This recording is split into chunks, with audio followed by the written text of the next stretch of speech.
Radhe Radhe everyone, this is Karima Sharma and welcome back to my channel again. So yes, ये video है उन लोगों के लिए जो यहाँ पर लैंड होने वाले हैं अपकमिंग इनटेक्स में या फिर हो चुके हैं और कुछ दिन हुए हैं उन्हें यहाँ पर लैंड हुए और उन्होंने अभी कोई भी डॉक्यूमेंट अपना नहीं बनवाया है। यहाँ पर उन्हें नहीं नॉलेज है कि कौन से डॉक्यूमेंट्स बनवाने चाहिए और कौन से नहीं। सो इस वीडियो में हम वो सारे डॉक्यूमेंट्स के बारे में बात करेंगे जो यहाँ पर लैंड होने के बाद एज ए स्टूडेंट अगर आप आ रहे हैं या फिर किसी और वीज़ा पर आ रहे हैं तो वो डॉक्यूमेंट्स जो तो वो कौन कौन से डॉक्यूमेंट्स हैं जो आपको अप्लाई करने पड़ेंगे यहाँ पर काम करने के लिए, एंड कौन से अदर डॉक्यूमेंट्स हैं जो आपके पास होने चाहिए, राइट। सो देर ना करते हुए let's get start with video. So first document है सिम कार्ड। आपका नेटवर्क आपके पास होना चाहिए अगर आप यूके में लैंड करते हैं। अगर आपके पास यहाँ पर कोई रिलेटिव है तो वो आपको सब कुछ गाइड कर देगा। आपको ज़रूरत नहीं है एकदम से परचेज़ करने की। आप जा सकते हैं अपनी अकोमोडेशन में इजीली, या फिर आपके कोई फ्रेंड्स हैं तो आपके लिए वो सब बहुत इजी हो जाता है। बट इन केस जिन लोगों के यहाँ पर कोई नोन नहीं है, जो किसी को नहीं जानते हैं, उन लोगों के लिए है ये कि अगर आप किसी को नहीं जानते हैं तो आपको जो सिम कार्ड है वो आपको एयरपोर्ट से परचेज़ करना पड़ेगा, क्योंकि अगर आप वाईफाई भी यूज़ करेंगे वो भी एयरपोर्ट के अंदर तक ही यूज़ कर सकते हैं, आप उसके बाद आकर नहीं कर सकते बाहर। एंड सब कुछ नेटवर्क से ही होता है। आप अपने घर वालों को इन्फॉर्म उससे कर सकते हैं, या फिर अगर आपको बाहर आकर कैब करनी है, कुछ भी चेक करना है, मैप पर वे चेक करना है, कैसे अकोमोडेशन तक जाना है, तो वो सब नेटवर्क के थ्रू ही होगा। आपके पास उसकी सिम होनी चाहिए। तो इन केस अगर आपका यहाँ पर कोई नोन नहीं है तो उस केस में आपको एयरपोर्ट से सिम परचेज़ करनी पड़ेगी। जो सबसे सस्ती यहाँ पर सिम है वो लाइका की है। पहले वो सस्ती ही पहले वो फ्री ऑफ कॉस्ट मिल जाती थी सिम, एंड उसके बाद उसका पैकेज लेना पड़ता था। बट अभी उस सिम के भी कॉस्ट लगती है आई थिंक £5 तक।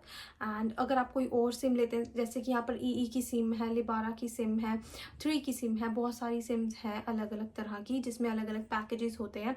अगर मैं पर्सनली अपनी बात करूँ तो मेरे पास जब मैं यहाँ पर आई तो मैंने यहाँ से ली थी, ऑनलाइन ही अप्लाई किया था वॉक्सी की सिम के लिए, जो कि वोडाफोन के थ्रू है। वोडाफोन की भी सिम होती है बट वॉक्सी की सिम मैंने इसलिए प्रेफर की क्योंकि उसमें पैकेजेस बहुत अच्छे थे एंड चीप पैकेजेस भी थे। तो मुझे क्या है कि काम पर एंड घर पर वाईफाई होता ही है, तो सिर्फ जो वे है हम बाहर जा रहे हैं उसके लिए ज़रूरत पड़ती है सिर्फ सिम्स की। सो मेरी जो सिम है वो £10 की है, पर मंथ £10 का रिचार्ज होता है। वो सबसे आई थिंक सबसे सस्ता रिचार्ज है मेरे लिए, तो क्योंकि मैं उस पर इन्वेस्ट नहीं करना चाहती क्योंकि वो वर्थ इट नहीं है ज़्यादा। सो £10 का रिचार्ज मैंने वॉक्सी की सिम ली हुई है, बट वो ऑनलाइन है। वो फिज़िकली जाकर किसी शॉप पे ऐसे नहीं मिलती, वो ऑनलाइन अप्लाई करना पड़ता है। अगर आप करना चाहें तो आप कर सकते हैं, बट वो आप तब कर सकते हैं जब आप यहाँ पर अकोमोडेशन में ऑलरेडी आ चुके हैं। अगर किसी के नोन हैं ऑलरेडी और वो बाद में सिम अप्लाई करते हैं तो वो लोग वॉक्सी की सिम अप्लाई कर सकते हैं ऑनलाइन। वो घर पर ही आ जाती है एंड उसका ऑनलाइन ही रिचार्ज हो जाता है। डायरेक्ट डेबिट लगा सकते हैं आप, तो एवरी मंथ आपके अकाउंट से वो पैसे कटते रहेंगे, राइट। इस पर ज़्यादा पैसे मत यूज़ करना। जितनी सस्ती हो सके उतना सस्ता पैकेज लेना इसके लिए, अपने फ़ोन के लिए। और ये भी देखना कि जिसका नेटवर्क भी अच्छा हो, कनेक्शंस आए, राइट। सो ये हो गया सिम के बारे में। तो सेकंड नंबर पे आता है ओस्टर या फिर बैंक कार्ड। तो ऑब्वियसली आपके पास यहाँ का बैंक कार्ड तो नहीं होगा अगर आपका कोई नोन नहीं है। अगर कोई नोन लेने आ रहा है तो वो ऑब्वियसली साथ में एक और कार्ड लेकर आएगा आपके लिए, चाहे ओस्टर या फिर बैंक कार्ड, राइट। सो ये होना बहुत ज़रूरी है। ओस्टर कार्ड यहाँ पर यूज़ होता है जस्ट लाइक एक कार्ड आप परचेज कर सकते हैं। वो शॉप्स होती हैं एयरपोर्ट के बाहर भी, आप देख सकते हैं आसपास, वहाँ पर भी कहीं मिल सकता है। उन शॉप्स के बाहर ओस्टर का अलग से बोर्ड लगा होता है, उससे आपको ओस्टर भी मिल जाता है। वो 10 to 15 पाउंड के इन बिटवीन वो कार्ड देते हैं। उसके अंदर आपको रिचार्ज करवाना पड़ता है, £10 का रिचार्ज इनफ है।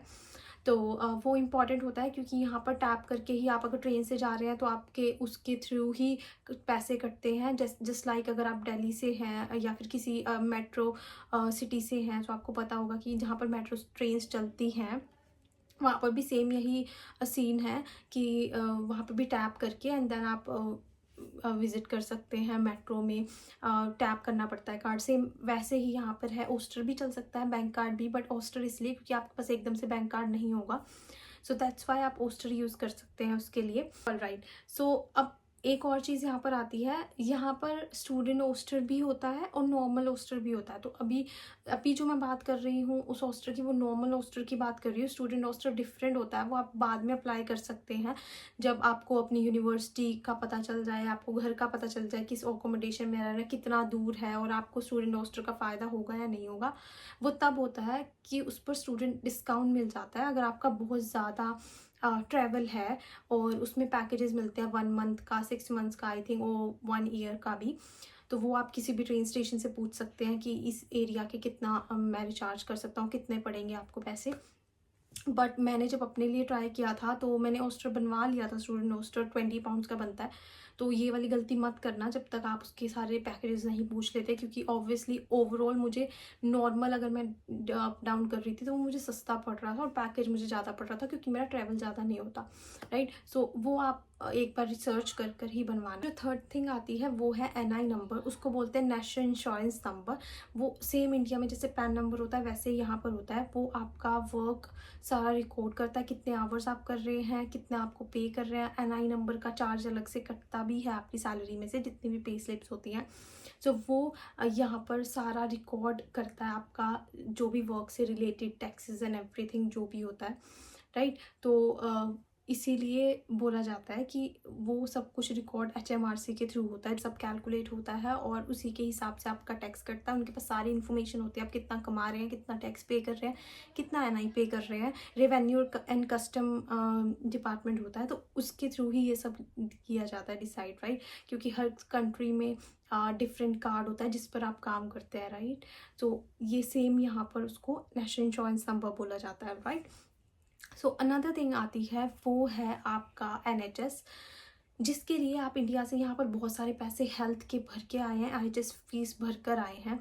वो आपको वो अप्लाई करना पड़ता है। तो आपको GP का रजिस्टर करना पड़ता है, उसकी एप्लीकेशन होती है। उसमें क्या करना पड़ता है आपको कि अपने पास का जो नियर बाय GP होता है उसको रजिस्टर करना पड़ता है। उसके बाद वो आपको बता देते हैं कि आपका रजिस्ट्रेशन हो गया। आपको लेटर्स आते हैं या फिर आप पोस्ट से हटाकर उसको मेल्स पे भी कर सकते हो, तो सिर्फ आपको ईमेल्स आएंगे उसकी, राइट। सो GP का क्या काम होता है कि इन केस अगर आपको कुछ प्रॉब्लम होती है, कोई भी तरह की डिजीज़ हो जाती है या वैसे ही नॉर्मल बीमार हो जाते हैं, बुखार जुकाम कुछ भी, और अगर आपको ज़रूरत है दिखाने की, तो यहाँ पर फ्री ऑफ कॉस्ट होता है, बिकॉज आपने IHS फीस पे की है। बट जो GP होता है उसको बोलते हैं जर्नल प्रैक्टिशनर। वो जस्ट आप उसके पास जाते हैं, वो चेकअप करता है कि आपको है प्रॉपर ये जो आप बता रहे हैं वो है नहीं है। अगर नॉर्मल सी चीज़ है तो वो दवाई दे के, मेडिसिन दे के भेज देते हैं। अगर कुछ ऐसा है कि उनको आगे रेफ़र करना है तो वो आपको हॉस्पिटल में जाने के लिए रेफ़र करते हैं। वो लिख के देते हैं कि ये आपके टेस्ट करने हैं, तो वो हॉस्पिटल में जाने देते हैं। जस्ट GP एक कॉमन जर्नल प्रैक्टिशनर है जो कि चेकअप करता है एंड आगे रेफ़र करता है। सो उसके लिए NHS नंबर होना बहुत ज़रूरी है। अगर आपको वो हॉस्पिटल रेफ़र करता है, बिना NHS नंबर के आपको फ्री ऑफ कॉस्ट जो इलाज है वो नहीं मिलता। सो अनदर चीज़ है वो है आपके पास बैंक अकाउंट होना चाहिए, बैंक कार्ड। सो एकदम से तो आपको, अगर आप जॉब भी अप्लाई करते हैं NI नंबर आने के बाद भी, तो मैं तो यही सजेस्ट करूँगी, इतना आप NI नंबर अप्लाई करते हैं तो उसको 1 मंथ या 20-25 डेज़ लग जाते हैं आने में। मेरे टाइम पे तो इतना ही टाइम लगता था, नंबर ऑफ़ एप्लीकेशंस के अकॉर्डिंग होता है आई थिंक। वो तो जल्दी भी मे बी अब मिल जाता हो। तो तब जब तक आप वो अप्लाई कर रहे हैं तो आप बैंक अकाउंट अप्लाई करना है, तो मैं तो यही सजेस्ट करूँगी कि पहले ऑनलाइन बैंक अकाउंट अप्लाई कर दो, क्योंकि आपके पास कोई ना कोई एक बैंक अकाउंट होना चाहिए। क्योंकि जो दूसरे अकाउंट होते हैं, जो आप proper bank, physical bank, location वाले बैंक्स होते हैं उसमें अप्लाई करते हैं, उसमें टाइम लग जाता है, ठीक है। तो सबसे पहले आप नॉर्मल ऑनलाइन बैंक अप्लाई कर लेना। मोन्जो एक सबसे अच्छा बैंक है जो कि ऑनलाइन है।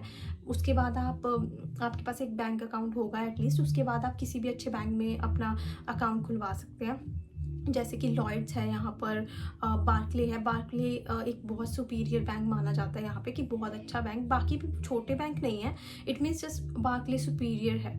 सो मेरे पास भी लॉयड्स का था। जब से मैं आई हूँ 1 साल तक मैंने लॉयड्स ही यूज़ किया, उसके बाद मैंने बार्कले भी रखा था अपने पास, बट अभी भी मैं लॉयड्स यूज़ कर रही हूँ। उसकी सर्विसेज बहुत अच्छी हैं और वो बैंक भी अच्छा है, आप उसमें भी अपना बैंक अकाउंट ओपन करवा सकते हैं। सो बैंक अकाउंट के बाद आता है BRP, जो कि बहुत इंपॉर्टेंट एक कार्ड है आपके पास होना चाहिए, जैसे कि बायोमेट्रिक रेजिडेंस परमिट उसको बोला जाता है, वो आपका हर जगह यूज़ होता है, ठीक है। उसमें आपका सब कुछ लिखा होता है कि कब से कब तक आप काम कर सकते हैं, कब तक आप यहाँ पे इमिग्रेशन स्टेटस वैलिड है, और आप स्टूडेंट की तरह काम कर सकते हैं 20 आवर्स या उससे ज़्यादा भी। तो उसमें सब कुछ डिटेल होती है। कोई भी अगर आप जॉब करोगे तो वहाँ पर वो मांगते हैं उसको, सो मेक श्योर आप वो भी लें। इसलिए आपको यूनिवर्सिटी के पास से किसी पोस्ट ऑफिस से ही मिलता है वो, अगर नहीं तो कोई कई यूनिवर्सिटी अपनी यूनिवर्सिटी कैंपस में भी प्रोवाइड कर देती है BRP। तो आपको सबसे पहले आकर वो ही कलेक्ट करना है, उसके बाद ही सारी चीज़ें, सारे डॉक्यूमेंट्स आप अप्लाई कर सकते हैं। एंड मेक श्योर आप सब स्कैम्स से बचें, क्योंकि यहाँ पर बहुत ज़्यादा स्कैम्स होते हैं डॉक्यूमेंट से रिलेटेड, बैंक अकाउंट से रिलेटेड। मेक श्योर आप उन सब से बचें। किसी भी अननोन कॉल को आंसर मत कीजिए, मैसेजेस को, टेक्स्ट जो भी आते हैं उसको इग्नोर कीजिए। कोई भी गवर्नमेंट कुछ भी सेंड करती है तो वो ऑलवेज़ आपको लेटर सेंड करते हैं पहले, वो एकदम से फ़ोन नहीं करते। सो मेक श्योर कि आप बचे रहें स्कैम से, क्योंकि बहुत ज़्यादा स्कैम्स बढ़ चुके हैं। एंड सब अपना जब जहाँ जैसे यहाँ पर लैंड हो जाए तो सब आप अपने सारे डॉक्यूमेंट्स अप्लाई कर दीजिए, अगर आपको टाइम पे जल्द से जल्द अगर आपको काम ढूंढना है तो, क्योंकि उन सब डॉक्यूमेंट्स के बिना काम नहीं मिल सकता आपको। सो ये सब डॉक्यूमेंट्स से जो UK आने के बाद, लैंड होने के बाद ज़रूरी है आप सबके लिए। Subscribe my channel and share it with your friends. Thank you for watching.